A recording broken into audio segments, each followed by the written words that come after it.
আসসালামু আলাইকুম প্রিয় দর্শক, আপনারা দেখতেছেন 17 বছর পর আমাদের ভারপ্রাপ্ত তারেক রহমান, বিএনপির ভারপ্রাপ্ত তারেক রহমান তিনি এসেছেন এই বাংলার মাটিতে 17 বছর পর। সর্বপ্রথম তিনি 300 ফিট রাস্তায় সংক্ষিপ্ত বক্তব্য রেখেছেন।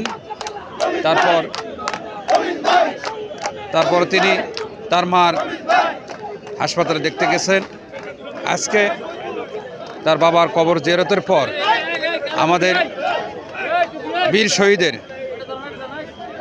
শহীদের ফুল দিয়ে শ্রদ্ধা নিবেদন করার জন্য তিনি আসতেছেন নবীনগর সাভার জাতীয় স্মৃতিসৌধে। তারপরে তিনি তার বাসভবনে যাবেন। এখানে সকাল 8টা থেকে তার নেতাকর্মী এবং সাধারণ জনগণ তাকে এক নজর দেখার জন্য